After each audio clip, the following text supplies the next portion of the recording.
Alléluia, Alléluia, Alléluia. Alléluia, Alléluia, Alléluia. L'homme ne vit pas seulement de pain, mais de toute parole qui sort de la bouche de Dieu. Alléluia, Alléluia, Alléluia. Le Seigneur soit avec vous. Évangile de Jésus-Christ selon saint Marc. En ces jours-là, comme il y avait de nouveau une grande foule et que les gens n'avaient rien à manger, Jésus appelle à lui ses disciples et leur dit : « J'ai de la compassion pour cette foule, car depuis 3 jours déjà, ils restent auprès de moi et n'ont rien à manger. Si je les renvoie chez eux à jeun, ils vont défaillir en chemin, et certains d'entre eux sont venus de loin. » Ses disciples lui répondirent : « Où donc pourra-t-on trouver du pain pour les rassasier ici dans le désert? » Il leur demanda : « Combien de pain avez-vous? » Ils lui dirent : « 7. » Alors il ordonna à la foule de s'asseoir par terre. Puis, prenant les 7 pains et rendant grâce, il les rompit et il les donnait à ses disciples pour que ceux-ci les distribuent. Et ils les distribuèrent à la foule. Ils avaient aussi quelques petits poissons que Jésus bénit et fit aussi distribuer. Les gens mangèrent et furent rassasiés. On ramassa les morceaux qui restaient, cela faisait 7 corbeilles. Or, il était environ 4000. Puis Jésus les renvoya. Aussitôt, montant dans la barque avec ses disciples, il alla dans la région de Dalmanuta. Acclamons la parole de Dieu.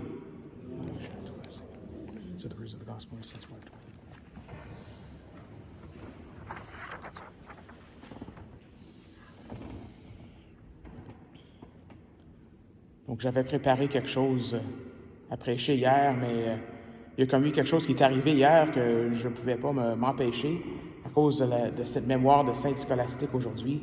Hier, je ne sais pas si vous avez entendu ça, mais il y avait comme un orage hier, un orage d'hiver, ils sont très rares, un grand tonnerre, des éclairs aussi. Alors, c'était hier soir vers, je dirais autour de 19h30 ou 20h ou quelque chose comme ça, mais en tout cas, c'était étrange. On n'a pas ça souvent en hiver. Et ça m'a fait penser à la sainte que nous célébrons aujourd'hui, Sainte Scolastique, qui est la sœur de Saint Benoît. Il y a une histoire entre ces deux-là, quelques jours avant sa mort de Sainte Scolastique. Donc, ils étaient tous les deux des moines, donc ils vivaient séparément, et ils ne se voyaient pas souvent. Ils allaient se visiter peut-être une fois par année. Donc, Saint Benoît est allé visiter Sainte Scolastique chez elle, dans son monastère. Et donc, il parlait du Seigneur, il parlait des bienfaits du Seigneur, il parlait de toutes sortes de choses spirituelles. C'est ça que l'histoire raconte.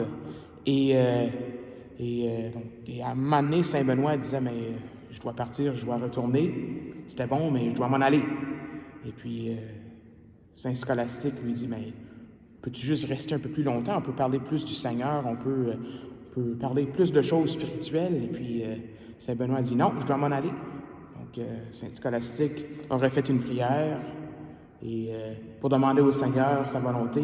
Et là, la pluie commence, orage, tout ça. Saint Benoît devait rester chez elle la nuit. Ils ont passé toute la nuit debout, parler, rire, en joie avec ce que le Seigneur faisait dans leur vie.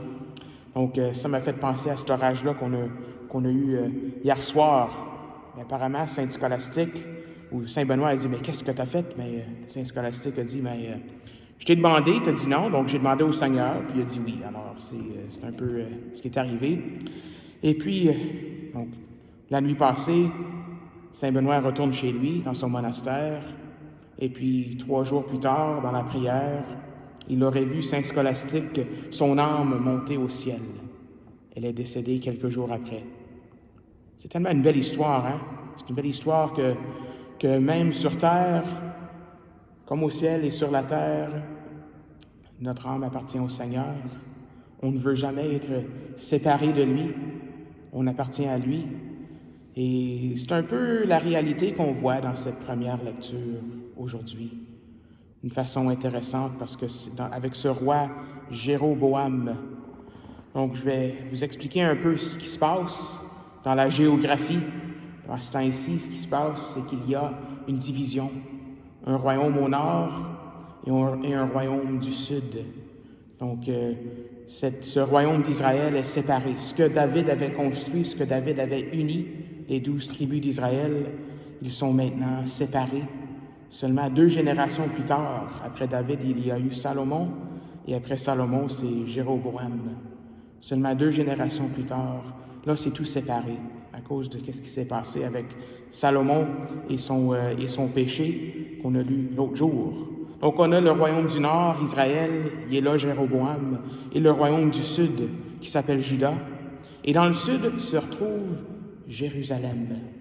Donc, Juda, Jérusalem, les J vont ensemble, c'est comme ça que je me souviens. Donc, ce qu'on a ici dans la première lecture, c'est c'est ce qui se passe dans le nord. Jéroboam remarque, mais les gens veulent aller dans le sud. Pas parce qu'il fait plus chaud, mais ils veulent aller voir Jérusalem. Et qu'est-ce qu'il y a à Jérusalem? C'est le temple. Le temple vient d'être bâti dans le temps du roi David. C'est là où ils peuvent rencontrer le Seigneur, ils peuvent rencontrer sa miséricorde, ils peuvent avoir leurs péchés pardonnés par ses sacrifices. C'est là qu'ils vont rencontrer le Seigneur, c'est au temple. Et là, maintenant, ce qui se passe, c'est qu'il y a une frontière entre le nord et le sud. Qu'est-ce que ça fait, une frontière? C'est difficile souvent à franchir une frontière. Ils n'ont peut-être pas les douanes et les choses comme ça que nous avons aujourd'hui, mais il y aurait eu d'autres choses dans le temps pour empêcher les gens de traverser.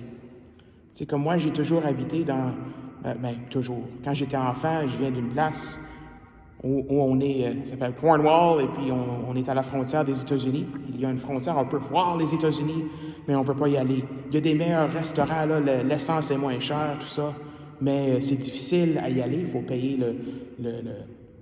faut payer quelque chose pour traverser le pont, il faut traverser les frontières, il faut avoir nos passeports, tout ça. Même c'est difficile, des fois, ils veulent vérifier notre voiture, voir si on a ramené des choses qu'on n'a pas déclarées, etc. Donc, ça fait que c'est difficile. Et on peut même s'imaginer, avec ce royaume déchiré en deux, du nord et du sud, qu'il y a des familles qui sont divisées. Alors ça, c'est une réalité qui est peut-être là. Mais la plus grosse division, c'est entre Dieu et son peuple. Le peuple a faim, ils se sentent coupés de Dieu. Alors, c'est ça qu'on voit dans la première lecture, des gens qui veulent immigrer au sud. Et Jéroboam, il n'est pas content de ça. Alors, il érige des temples, des temples dédiés à des dieux étrangers pour essayer de garder le monde dans le nord. C'est ces 2 veaux de Bethel et de Dan. C'est un détachement complet de Dieu. Et je pense que tout cela nous montre que quand nous faisons quelque chose qui est complètement détaché de Dieu, quand on est détaché de Dieu, le nord et le sud sont séparés.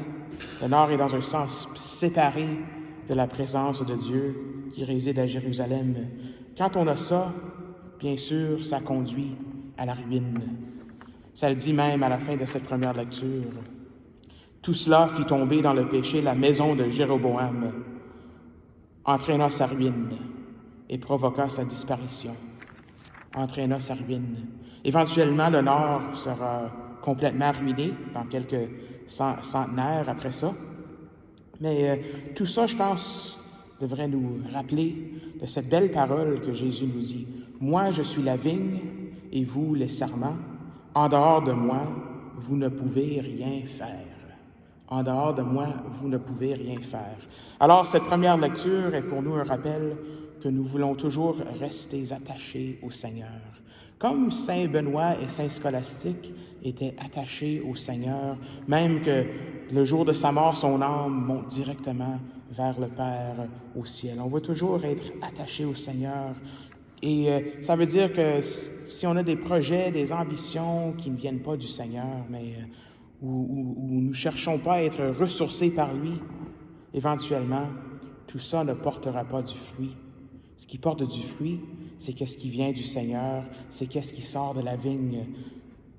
Moi, je suis la vigne et vous, les sarments. Alors aujourd'hui, on se prépare bientôt pour ce temps du carême, un temps de purification. C'est un bon moment de voir, mais qu'est-ce qui me sépare de Dieu? Qu'est-ce qui divise mon cœur en ce temps-ci? Qu'est-ce que cette frontière vraiment dans ma vie qui m'empêche de me rendre à la Jérusalem céleste, qui m'empêche de me rendre à Jérusalem? Peut-être c'est des idoles modernes, peut-être c'est le travail, les addictions, l'argent, les médias sociaux, etc. Ça, c'est des choses qui peuvent nous séparer de Dieu. Et aujourd'hui, c'est de le donner au Seigneur. Comme l'Évangile nous le dit, j'ai de la compassion pour cette foule. Jésus nous dit qu'il a de la compassion pour nous. Jésus a de la compassion pour nous. Il veut nous pardonner, il veut nous purifier, il veut que nous soyons toujours unis à lui pour que nous ayons la vie en plénitude. Alors aujourd'hui, demandons cette intercession de Saint Benoît ainsi que de Saint Scholastique pour que toujours nous soyons unis à lui. Et on espère plus d'orage pendant l'hiver.